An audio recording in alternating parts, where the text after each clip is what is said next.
안녕하세요. 사랑하는 형제자매 여러분. 하나님의 평화와 사랑, 자비가 지금 여러분의 삶과 가정 위에 임하길 바랍니다. 아멘. 우리는 함께 여기서 하나님을 찾고 있습니다. 저는 여러분을 위해 기도하고 싶습니다. 형제자매 여러분, 저는 여기서 말씀을 묵상하고 있었는데 하나님께서 제게 과거를 떠올리게 하셨습니다. 저는 하나님께서 저에게 주신 부르심에 순종하고 싶었던 때를 기억합니다. 하나님께서는 저를 목사로 부르셨고 많은 사람들을 그분께로 인도할 것이라고 말씀하셨습니다. 여러분도 그중 하나입니다. 저는 믿습니다. 우리가 여기 인터넷에서 하고 있는 이 일이 하나님께서 저에게 주신 예언의 성취라고 믿습니다. 하지만 형제자매 여러분, 하나님께서는 제가 부모님 집을 떠나지 못하게 하셨습니다. 오랜 세월 동안 저는 하나님의 부르심에 순종하지 못했습니다. 저는 종종 좌절했는데 왜냐하면 빨리 하나님의 일을 하고 싶었기 때문입니다. 그러나 형제자매 여러분, 하나님께서는 저에게 소중한 교훈을 가르쳐 주셨습니다. 때로는 우리가 있는 곳에 그대로 머무르며 그곳에서 빛이 되어야 한다는 것입니다. 여러분이 있는 그곳에서 말입니다. 많은 사람들이 이렇게 생각합니다. 나는 새로운 일을 해야 해. 나는 지금 있는 곳에서 벗어나야 해. 왜냐하면 여기는 오염된 환경이고 내가 성장하고 번영하며 하나님께 가까워지는 데 도움이 되지 않는 곳이야. 하지만 제가 여러분께 말씀드리고 싶은 것이 있습니다. 예수님께서는 요한복음 17장에서 우리를 위해 이렇게 기도하셨습니다. 아버지, 내가 그들을 세상에서 데려가 달라고 구하는 것이 아니라 그들을 악에서 지켜주시기를 구합니다. 아멘. 형제자매 여러분, 저는 이 말씀이 여러분을 위한 것이라고 믿습니다. 많은 때 우리는 세상에서 벗어나고 싶어 합니다. 우리는 새로운 일을 하고 싶어 합니다. 형제자매 여러분, 주말마다 여행을 가고 싶어 하는 사람들이 얼마나 많습니까? 마치 자신이 마주하기 싫은 현실에서 도망치려는 것처럼요. 형제자매 여러분, 현실은 정말로 우리 모두에게 힘듭니다. 그러나 우리가 예수님께서 주시는 진정한 평화를 가질 때 모든 것이 변합니다. 모든 것이 달라집니다. 오늘 저는 여러분과 함께 이와 관련된 성경 구절을 읽고 싶습니다.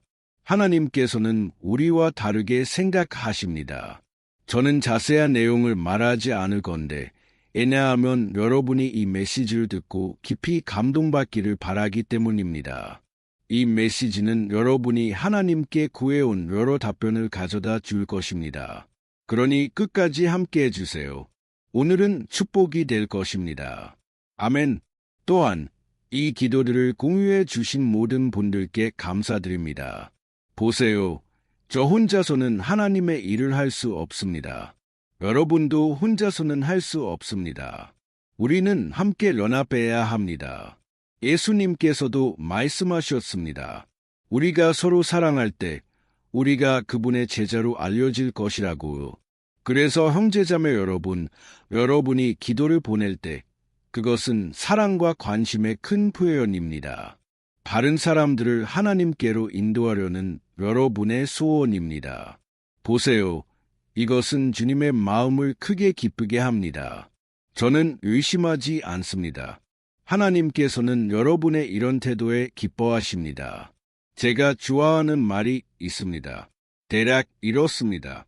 우리가 다른 사람들이 우리와 함께 천국에 가길 바라지 않는다면 아마도 우리는 천국에 가지 못할지도 모릅니다. 이해되시나요? 우리가 아직 거듭나지 않았을 수도 있습니다. 왜냐하면 하나님께로 태어난 모든 사람, 예수님께 자신의 삶을 드린 모든 사람은 가능한 많은 사람들을 천국으로 인도하려는 큰 소망을 갖기 때문입니다. 아멘. 그러니 주님께 여러분의 마음에 이 사랑을 채워달라고 기도하세요. 그리고 특히 여러분이 그리스도 안에 있는지 확인하세요. 아멘. 여러분이 이미 주님께 삶을 드렸는지, 여러분이 죄의 삶을 버렸는지, 매일 하나님과 동행하고 있는지 확인하세요. 좋아요? 저는 여러분이 정말 좋아하실 메시지를 가져올 겁니다. 그 전에 제 채널을 구독해 주세요. 아래에 있는 구독 버튼을 빠르게 눌러주세요. 종 모양이 나타날 거예요. 종 모양을 누르고 모두 옵션을 선택하세요. 좋아요? 이렇게 하면 제가 다음에 올리는 영상을 직접 받아보실 수 있습니다. 하나님께 영광을. 형제자매 여러분, 아시다시피 저는 매일 여기서 성경 이야기를 가져옵니다. 우리가 우리 자신의 삶과 비교해 볼 수 있도록 우리가 이와 같은 상황을 겪고 있는지, 우리가 얻을 수 있는 교훈이 있는지 볼 수 있도록요. 마가복음 5장에는 형제자매 여러분, 놀라운 이야기가 기록되어 있습니다. 많은 사람들이 모르지만 매우 강력한 이야기입니다. 그리고 이 이야기는 예수님을 따르는 것이 무엇인지에 대한 우리의 생각을 완전히 바꿔줍니다. 집중해 주세요. 여러분은 제가 무슨 말을 하려는지 이해하게 될 겁니다. 상상을 해보세요. 성경은 예수님께서 제자들과 함께 가다라 지방에 도착하셨다고 말합니다. 그곳은 유대인이 살지 않는 곳이었고 갈릴리 호수 건너편에 위치해 있었습니다. 예수님께서 주로 가르치시고 기적을 행하시던 지역이었죠. 그래서 예수님께서 지금 계신 이곳은 그분이 이전에 경험하신 모든 것과 완전히 달랐고 관습도 달랐습니다. 그곳 사람들은 다른 신들을 믿었습니다. 그들은 우리의 하나님, 하늘과 땅의 창조주를 따르지 않았습니다. 게다가 성경은 예수님과 제자들이 그곳에 도착하기 전에 큰 폭풍을 만났다고 말합니다. 저는 이것이 원수가 이미 그 선교 사역을 방해하려는 시도였다고 믿습니다. 하지만 성경은 모든 것이 잘 되었다고 말합니다. 물론 예수님께서 배에 계셨죠. 그들이 배에서 내리자마자 누가 예수님을 맞이하러 났을까요? 놀랍게도 기적을 보려는 군중도 종교 지도자들도 없었습니다. 왜냐하면 그 종교 지도자들, 바리새인과 사두개인들은 예수님을 괴롭히며 그분 주변에 있었기 때문입니다. 그들은 예수님의 사역에 큰 걸림돌이었습니다. 사실 그리스도께서 하신 가장 강한 말씀들은 그 종교인들을 향한 것이었습니다. 그리고 이것은 우리 모두에게 경고가 됩니다. 우리는 종종 하나님의 말씀을 알고 다른 사람들보다 자신이 더 낫다고 생각합니다. 우리는 마음에 하나님을 모시고 예수님을 알고 말씀을 알기 때문에 다른 사람들을 판단할 수 있다고 생각합니다. 하지만 어쨌든 형제자매 여러분, 본론으로 돌아갑시다. 성경은 예수님을 향해 달려온 사람이 매우 끔찍한 상태에 있었다고 말합니다. 그에게는 더러운 영이 있었습니다. 이것이 성경이 말하는 바입니다. 그리고 그는 무덤 사이에 살고 있었습니다. 성경에 따르면 무덤은 유대인들에게 완전히 부정한 곳이었습니다. 즉, 무덤에서 사는 것은 완전한 고립이었고 그 사람은 죽은 것과 다름없었습니다. 그뿐만이 아니었습니다. 그 사람은 그 안에 있는 악령들 때문에 너무 강하고 통제불능 상태였습니다. 그래서 성경은 사람들이 그를 쇠사슬과 족쇄로 묶으려 했지만 그는 모든 것을 부수었다고 말합니다. 마가복음은 그가 밤낮으로 무덤과 산들 사이를 돌아다니며 소리치고 돌로 자신을 해쳤다고 말합니다. 게다가 그는 옷을 입지 않고 완전히 벗은 채로 다녔습니다. 악령들에 완전히 사로잡히고 괴롭힘을 당한 상태였죠. 아무도 그에게 가까이 가려 하지 않았습니다. 즉, 그에게는 해결책이 없었습니다. 그는 바닥을 치고 있었죠. 하지만 그 사람이 멀리서 예수님을 보았을 때 예기치 않은 일이 일어났습니다. 그는 달려와 예수님 앞에 무릎을 꿇었습니다. 그리고 그들 사이의 대화는 매우 흥미롭습니다. 예수님께서 그 영의 이름을 물으셨고 그 대답은 소름 끼치는 것이었습니다. 그는 이렇게 말했습니다. 내 이름은 군대 레기온이니 우리는 많기 때문이니이다. 형제자매 여러분, 로마 군대는 수천 명의 군인으로 구성되어 있었습니다. 즉, 그 사람 안에는 수천의 악령들이 있었던 거죠. 여러분은 그가 얼마나 고통받고 있었을지 상상할 수 있습니다. 그리고 예수님께서는 큰 권위로 그 영들에게 나가라고 명령하셨습니다. 하지만 여기 흥미로운 세부사항이 있습니다. 악령들은 그 지역에서 쫓겨나지 않고 근처에 있던 돼지떼에 들어가게 해달라고 요청했습니다. 맞습니다. 유대인들에게 부정한 동물로 여겨졌던 돼지들입니다. 그리고 무슨 일이 일어났을까요? 학자들은 약 2,000마리의 돼지들이 바다로 뛰어들어 죽었다고 말합니다. 그들은 괴로워하다가 익사한 것입니다. 이제 상상해 보세요. 사람들의 반응을 그 돼지들의 주인들은 어떻게 느꼈을까요? 그들은 겁에 질리고 화가 나서 예수님을 죽이려 했습니다. 하지만 동시에 모든 사람들이 무슨 일이 일어났는지 보러 왔을 때 그들은 그 사람을 보았습니다.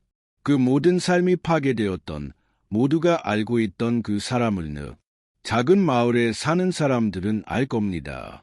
광장에 항상 있는 그 거지, 그 미친 사람, 아무도 관심을 주지 않는 그 사람을 형제자매 여러분, 갑자기 그 사람은 완전히 변해 있었습니다.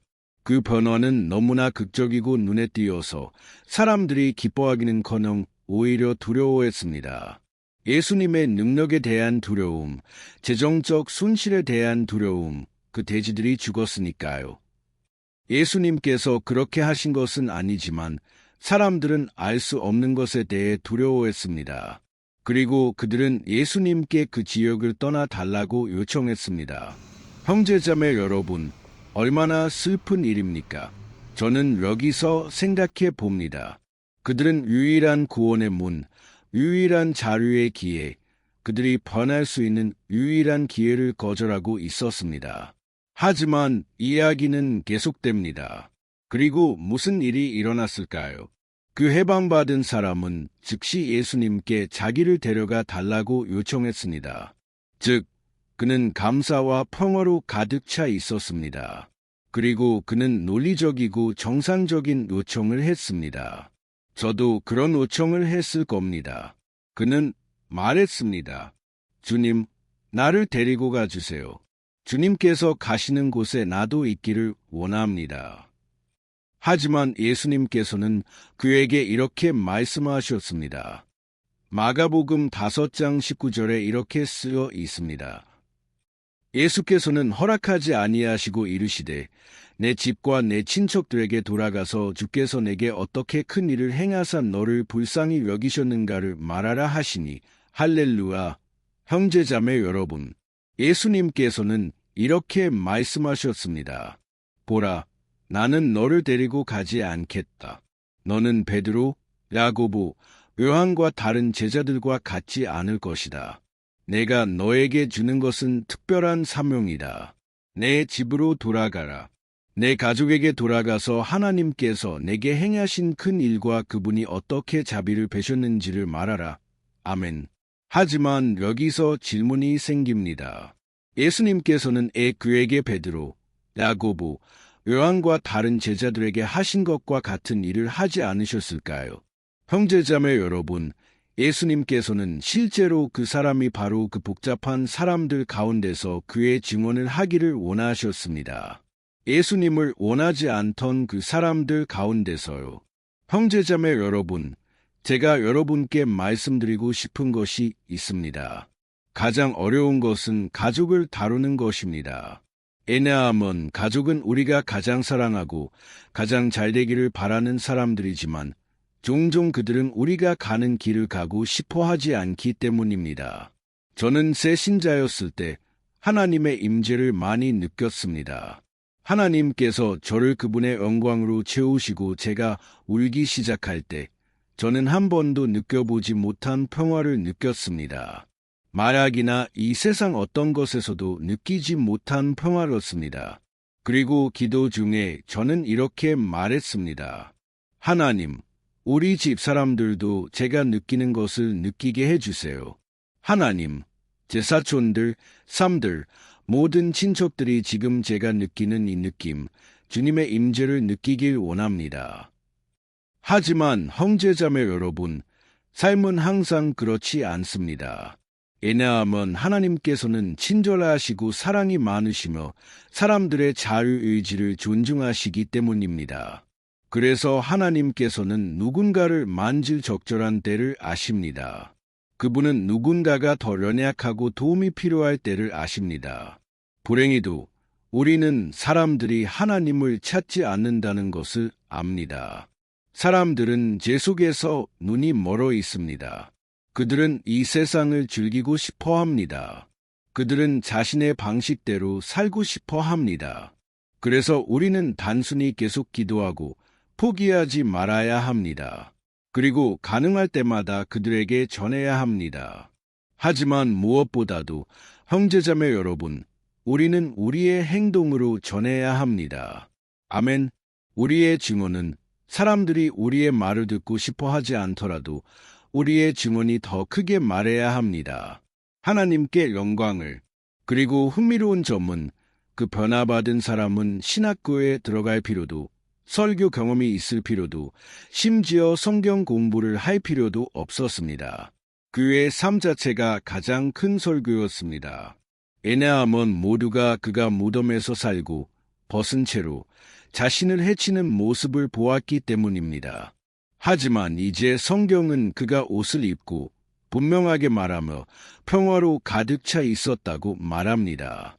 형제자매 여러분, 예수님께서 우리 삶에 들어오실 때 우리가 같은 상태로 계속 있을 수 없습니다.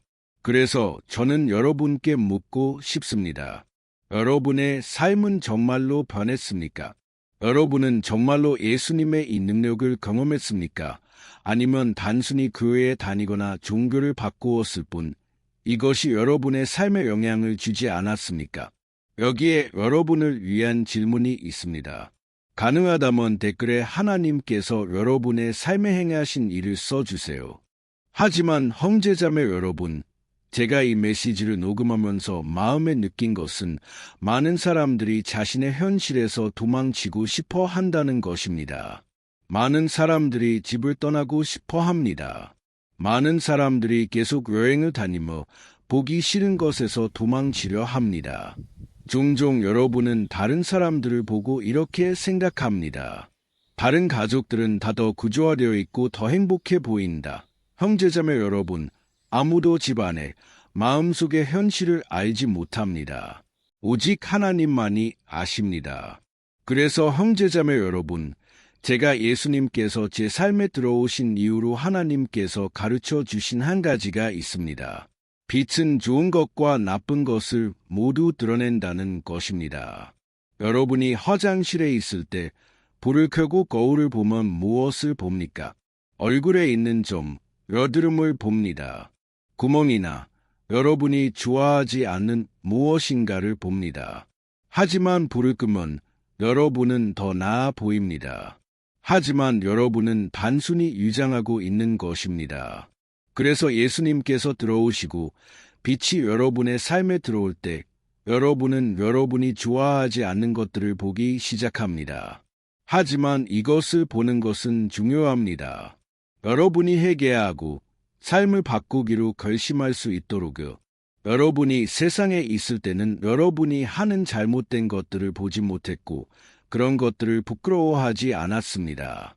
그래서 여러분이 구원받았다는 가장 큰 표시 중 하나는 여러분이 더 이상 여러분이 행하는 것들, 이제는 죄라고 알고 있는 것들을 자랑하지 않는다는 것입니다. 여러분은 진정으로 회개해야 합니다. 그리고 여러분이 해방받을 때 여러분은 예수님의 살아있는 편지가 됩니다. 이것이 하나님의 말씀이 말하는 바입니다. 그리고 이 편지는 모든 사람이 읽어야 합니다. 즉, 모든 사람이 여러분을 보고 여러분이 다르다는 것을 알아야 합니다. 그래서 예수님을 따르고 싶어 하면서도 여러분의 이 생활 방식을 계속하는 것은 소용이 없습니다. 이것은 빛의 증언이 되지 않을 것입니다. 사람들은 여러분을 보고 여러분이 고난을 겪고 있더라도 흔들리지 않는 믿음을 보아야 합니다. 그들은 여러분이 광야 중간에 있더라도 하나님의 말씀을 들어야 합니다. 그리고 제가 여러분께 한 이 메시지는 저에게 매우 강력한 의미가 있습니다. 왜냐하면 저는 제 사촌을 통해 회심했기 때문입니다. 그리고 이 사촌은 제가 청소년이었을 때, 젊었을 때 밤새도록 온갖 나쁜 일을 함께했던 사람이었습니다. 하지만 그가 회심했을 때 저는 그가 의 삶을 바꾸었는지 알고 싶었습니다. 저는 그에게 무슨 일이 일어났는지 알고 싶었습니다. 왜냐하면 저는 그의 전을 알고 있었고 이제 후를 보고 있었기 때문입니다.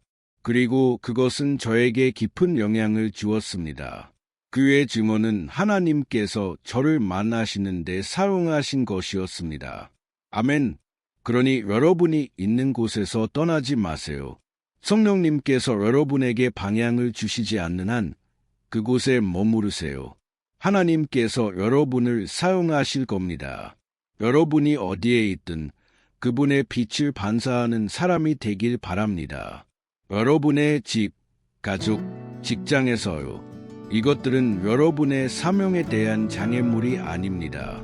사실 이것들은 오늘 하나님께서 여러분에게 주신 바로 그 선교지일 수 있습니다. 여러분이 보지 못하는 동안 말입니다.